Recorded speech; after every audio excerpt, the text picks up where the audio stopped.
¿Cómo están? Buenas noches o tardes. No, ya es noches.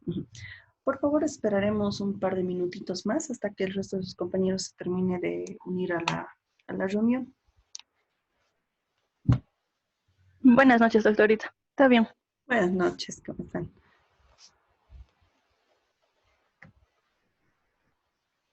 Poco a poco ya están ingresando algunos más, entonces esperaremos, por favor, un par de minutitos.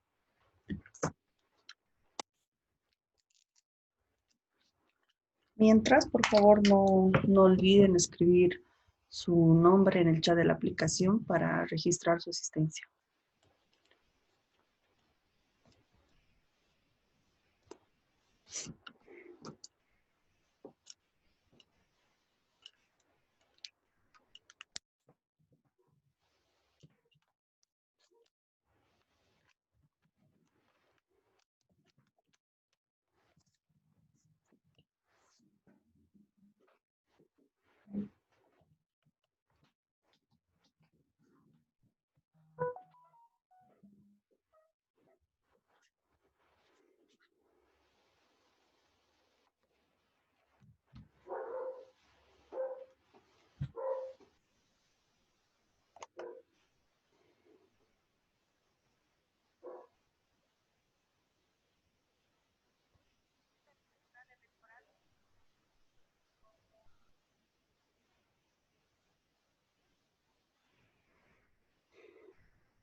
Bueno, yo creo que ya vamos a ir empezando.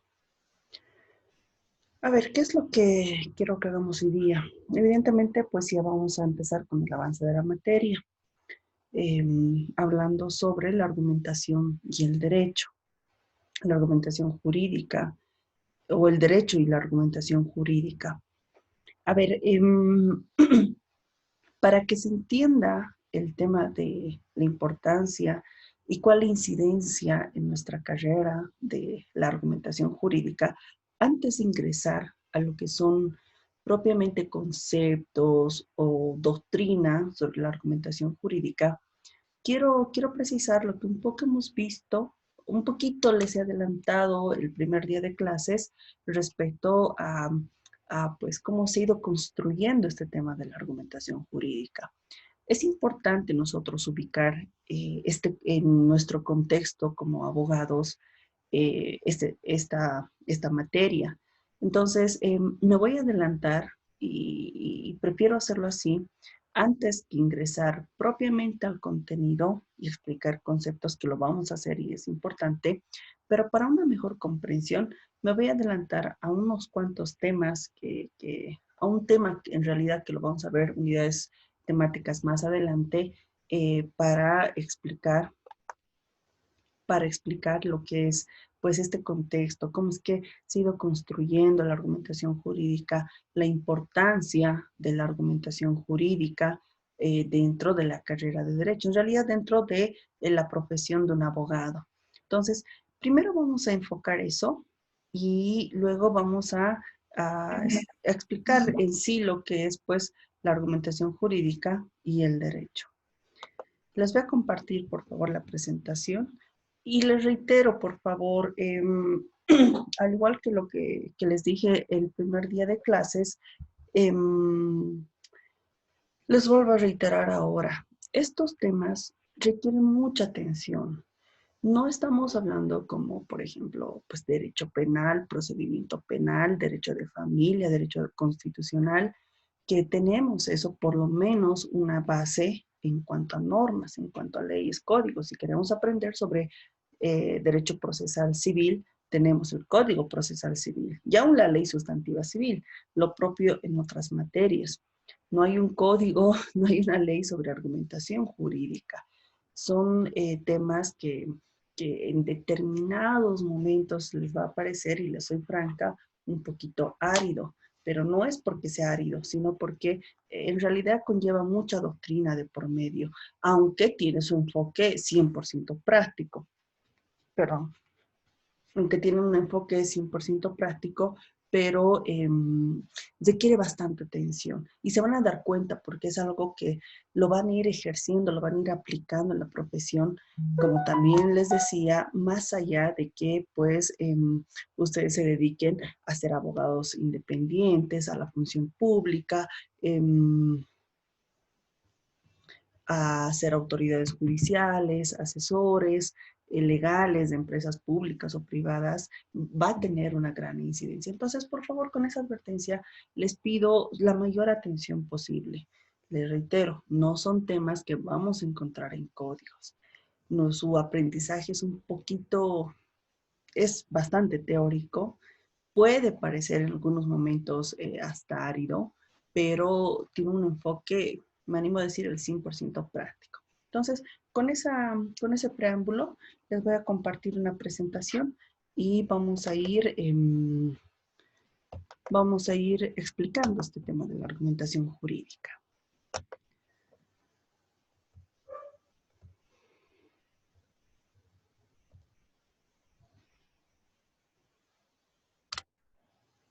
Bien, hablemos sobre el derecho y la argumentación.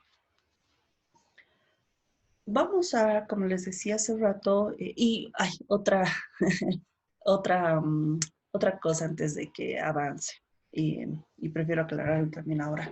Por favor, no duden en interrumpir cualquier momento en caso de que algún tema, alguna palabra o algo no les quede claro. Ya ustedes encienden su micrófono, me dicen, esto puede volver a explicar, esto no me estoy entendiendo, y yo con el mayor de los gustos lo hago. Y entonces eso también quería aclararles. Bien, ahora sí, vamos a hablar, para hablar de argumentación jurídica, primero vamos a contextualizar, y lo voy a enfocar en nuestro Estado boliviano, de hecho, en nuestro nuevo modelo de Estado constitucional y que también, pues, se toma esta característica de lo plurinacional. ¿Por qué quiero hablar también?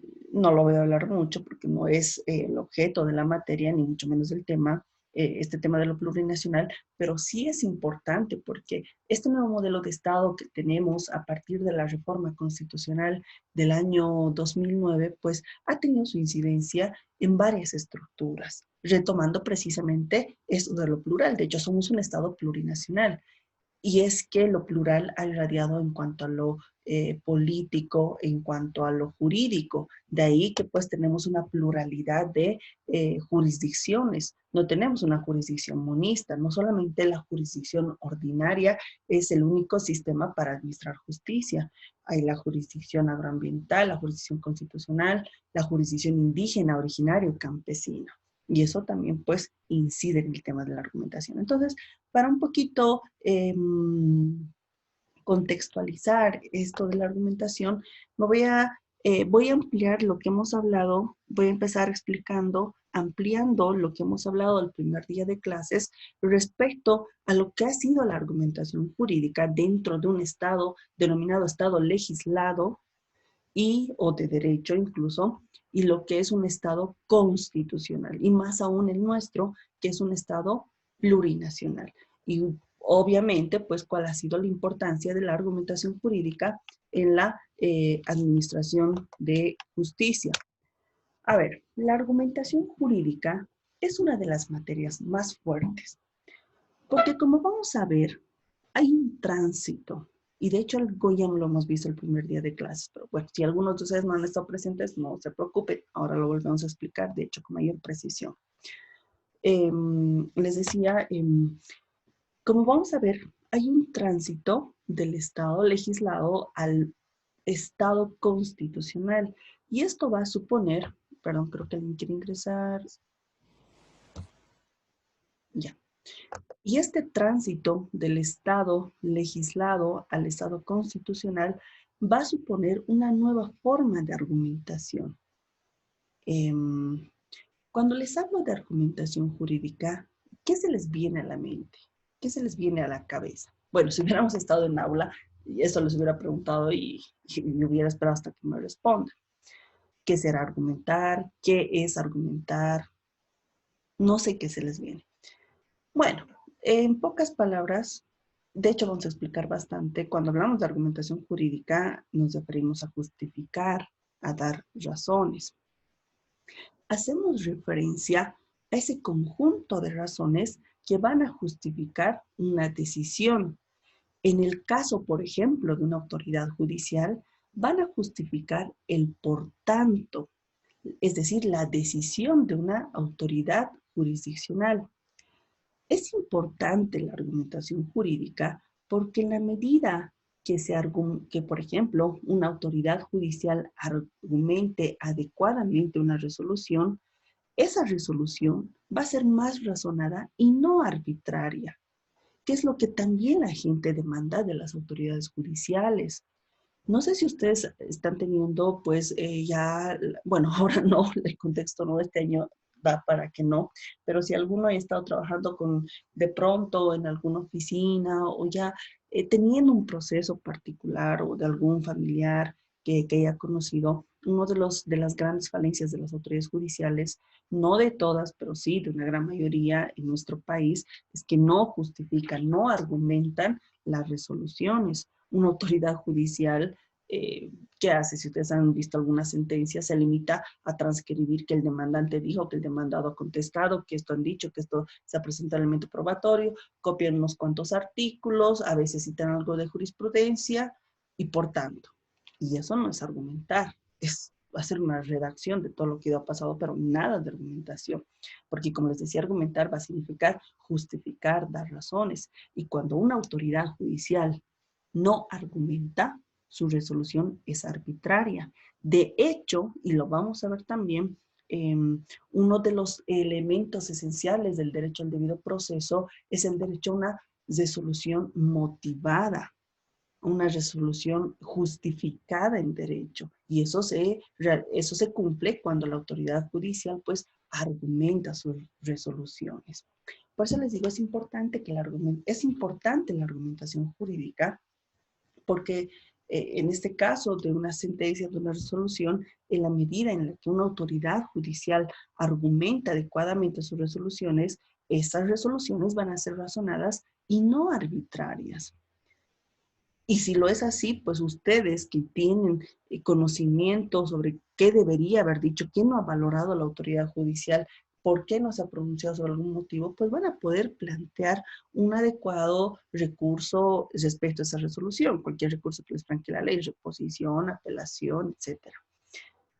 Y más aún si tenemos en cuenta la nueva concepción del Estado constitucional. Un Estado constitucional que supone la superación del Estado legislado y consecuentemente la metodología para administrar justicia, podríamos decir así, que se ha utilizado en el Estado legislado. Pues el derecho no es lo mismo dentro de un Estado legislado que dentro de un Estado constitucional. Y quiero que arranquemos desde ahí. Como les digo, me estoy adelantando un poco al contenido que deberíamos ver de aquí a unas semanas todavía, pero considero importante, primero, que ustedes entiendan qué es la argumentación jurídica, o sea, este tránsito de un Estado legislado a un Estado constitucional. Y bueno, a medida que lo expliquemos van a ver por qué veo necesario, pues, que ya comprendan aquello. La argumentación jurídica en el Estado legislado.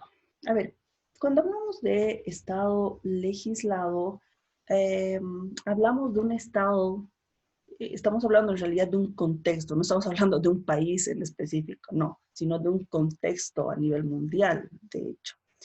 Como han sido los estados en realidad en determinado momento de la historia, y obviamente esto hablando en cuanto a, a temas estrictamente jurídicos, no estamos hablando de política ni nada de ello.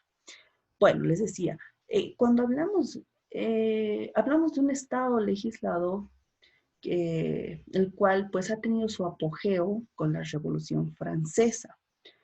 Ha durado muchos años, hasta el siglo XX, año 1945, hasta la Segunda Guerra Mundial.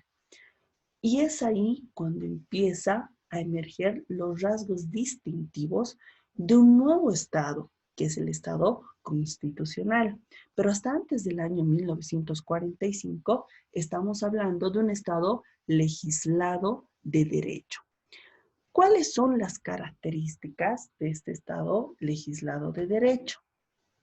Primero, un carácter declarativo de la Constitución Política del Estado. ¿Por qué carácter declarativo? O sea, ¿había Constitución? Pues sí, había, pero no tenía esa característica de ser una norma, simplemente era una declaración. ¿Por qué? Porque precisamente pues la Constitución no era concebida como una norma jurídica directamente aplicable. Tenía un carácter meramente declarativo. La Constitución, hasta antes de 1945, se podía entender como una declaración de intenciones, no como lo entendemos ahora como la norma suprema y fundamental del Estado, no.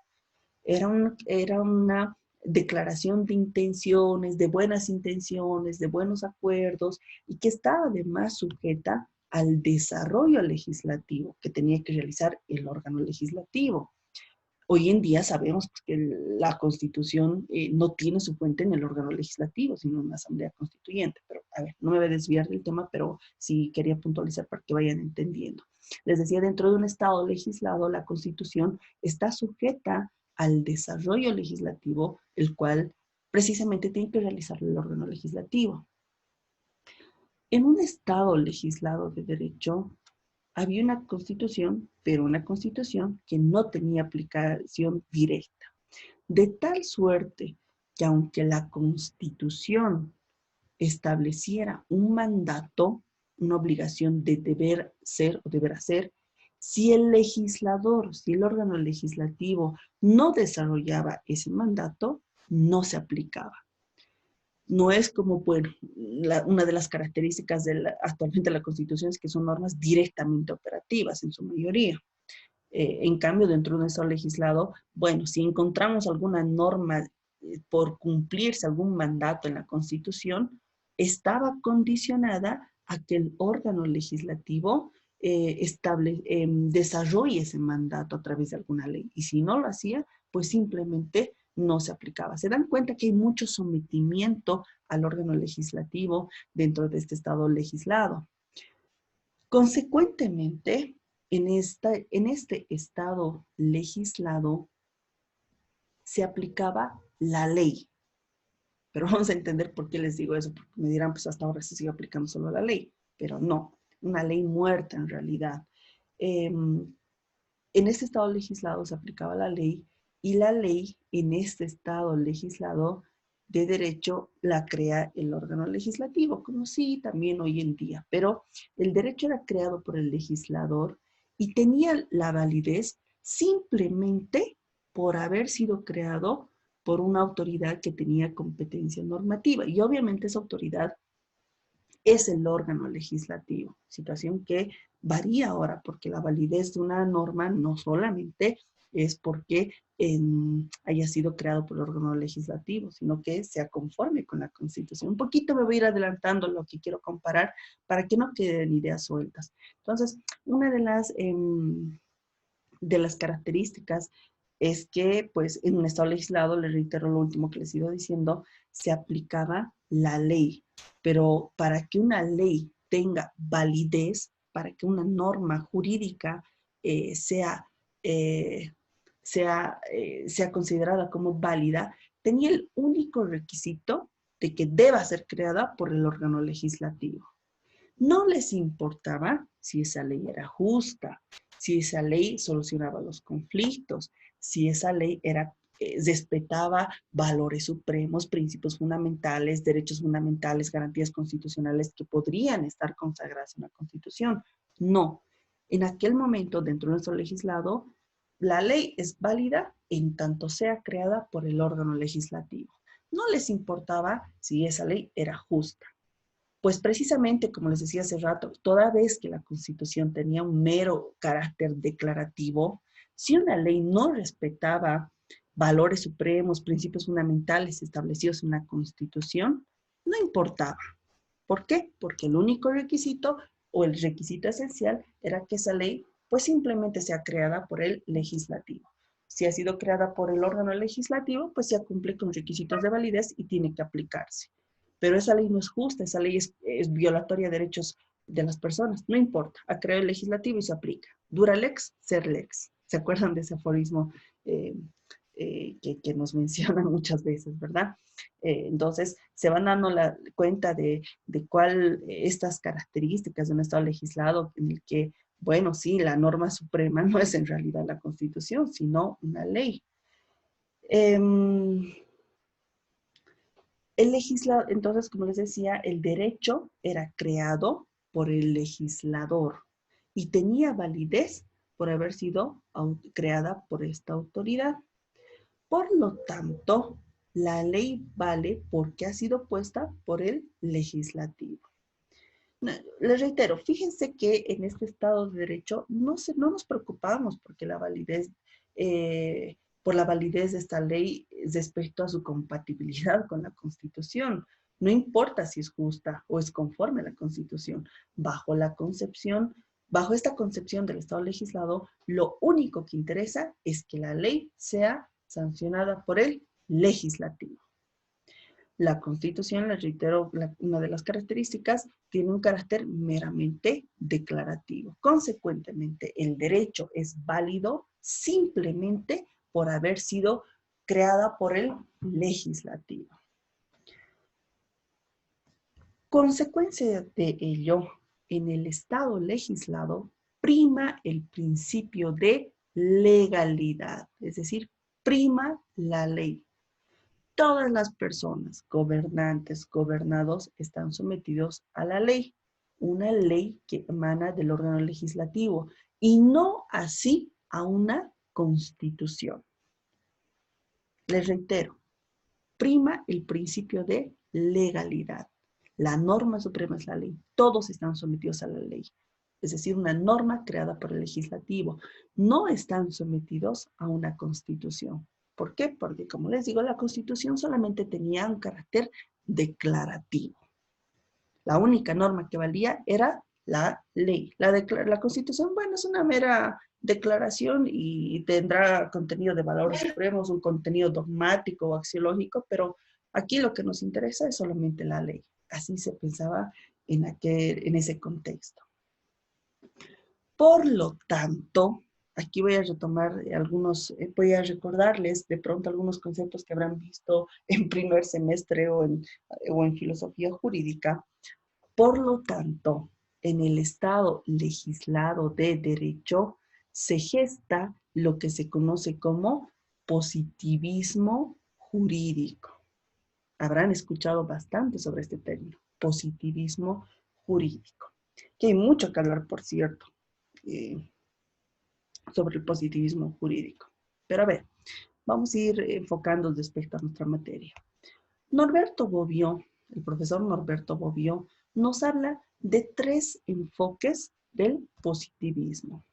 Un positivismo metodológico, el enfoque ideológico y el enfoque teórico. A ver, un positivismo desde el enfoque metodológico. Quiere decir que no existe una conexión necesaria entre lo que es derecho y es moral. Por lo tanto, no hay conexión entre lo que es norma jurídica y entre lo que es bueno o es justo.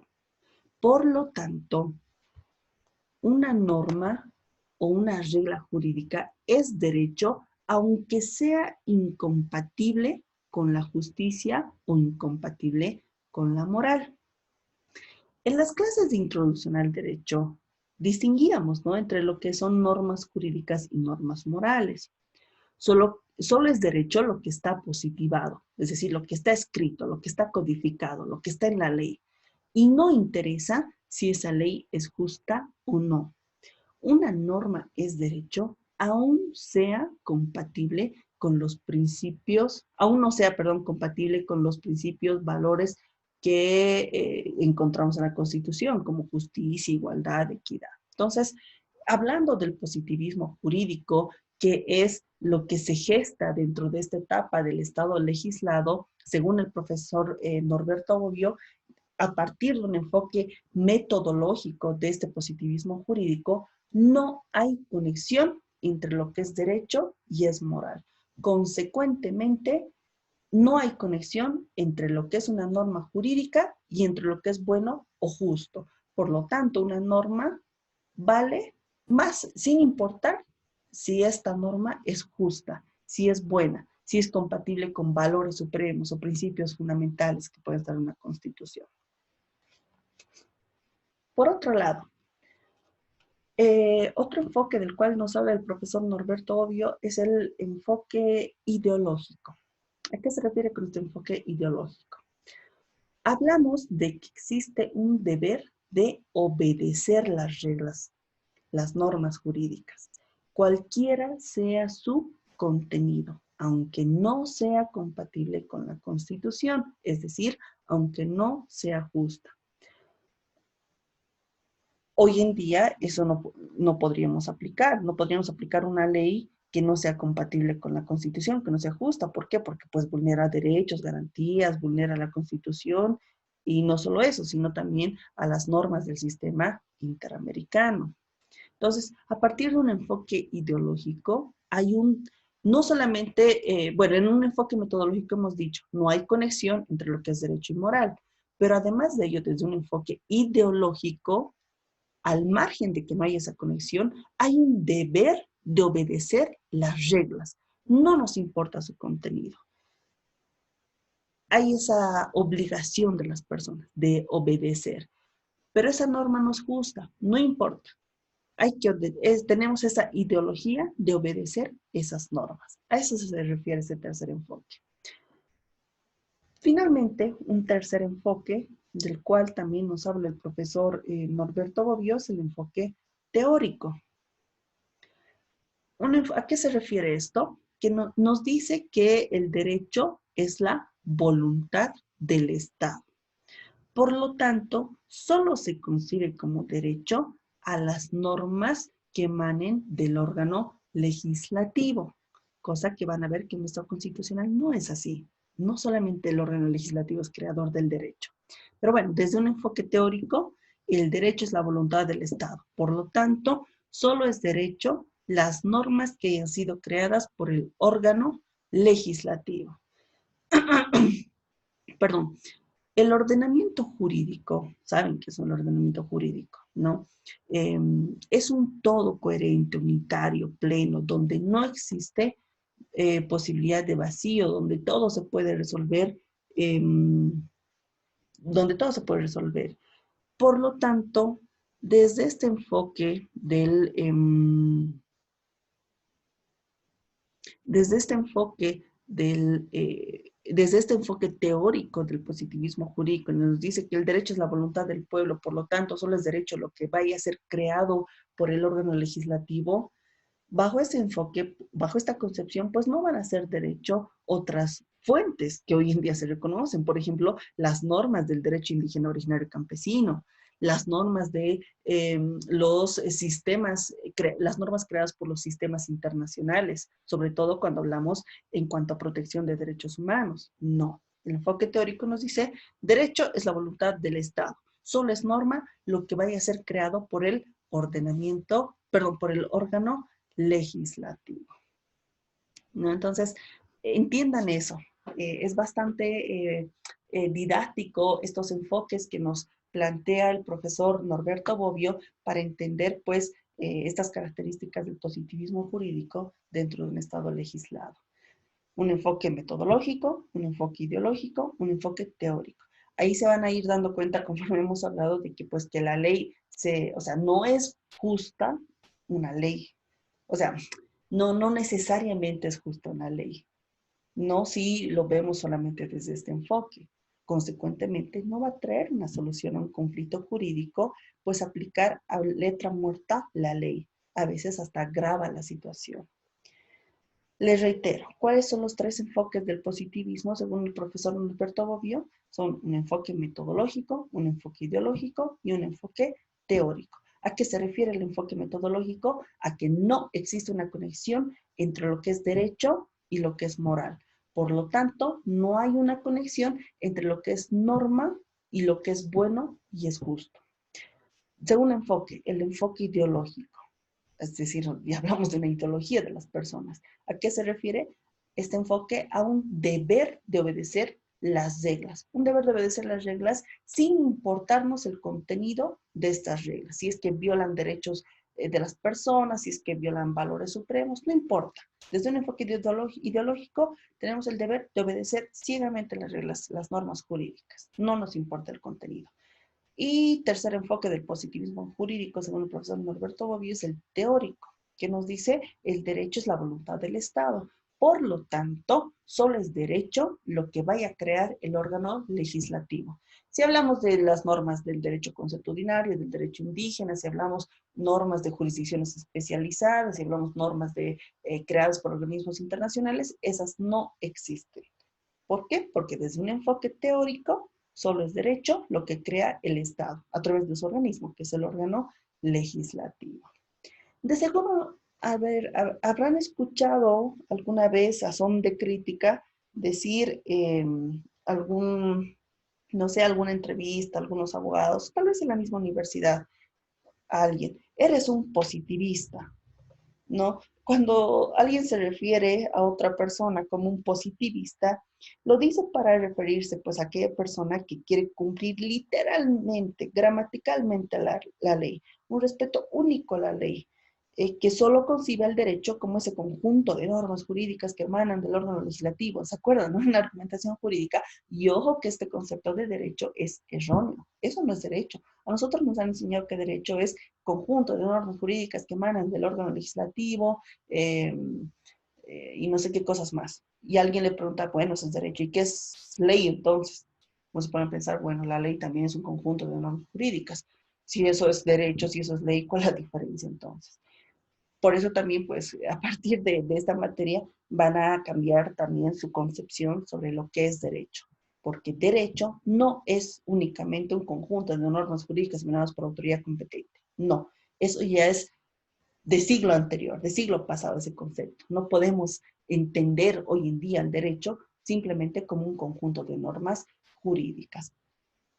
¿Y por qué? Porque si hablamos de que el derecho es solamente un conjunto de normas jurídicas que emanan del órgano legislativo, esa es una concepción netamente positivista. Estamos desconociendo el pluralismo jurídico o desconociendo otras fuentes del derecho, como son estándares mínimos internacionales, la propia Constitución Política del Estado, en donde se establecen estándares mínimos de protección de derechos humanos. Pero esto vamos a ir viéndolo poco a poco. Estas son las características del Estado legislado. ¿Y cómo es que incide en el derecho? Pasa que dentro de un Estado legislado, los jueces están sometidos al principio de legalidad. ¿Y eso qué va a implicar? Que un juez le debe obediencia ciega a la ley. La facultad interpretativa que pueda tener una autoridad judicial es nula. Es decir, un juez no interpreta la norma. ¿Por qué? Porque dentro de un Estado legislado, el juez simplemente es un mero aplicador de las normas jurídicas. No es un intérprete. No se le permite a la autoridad judicial interpretar, decir, ¿qué querrá decir esta ley? No. Teniendo en cuenta estas características del positivismo jurídico dentro de un Estado legislado, una autoridad judicial le debe una obediencia ciega a la ley, sin interpretar la misma. De hecho, en determinado momento, ya Montesquieu nos decía, ¿no? Que el juez es un ser inanimado, porque no puede mitigar la fuerza y el valor de la ley misma.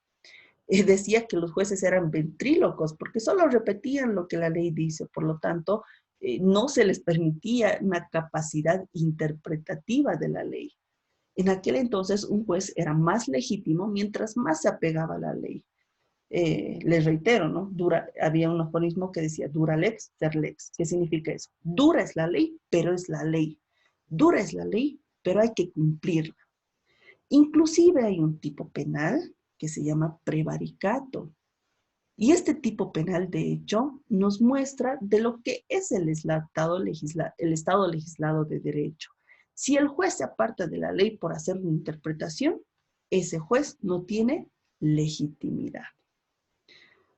Bueno, hasta aquí no sé si tienen alguna duda de todo lo que he hablado, de todo lo que es un Estado legislado, sus características, que es bueno, eso básicamente en ahí se gesta lo que es el positivismo jurídico y su aplicación en el derecho. No sé si tienen alguna duda hasta el momento.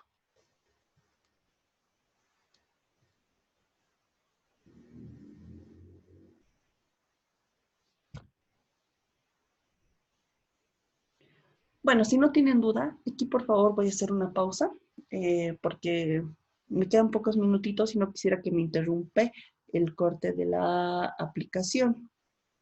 Eh, Aquí hago una pausa, por favor. Por favor, queden atentos. En breve les vuelvo a enviar el enlace para que ingresen nuevamente a la reunión.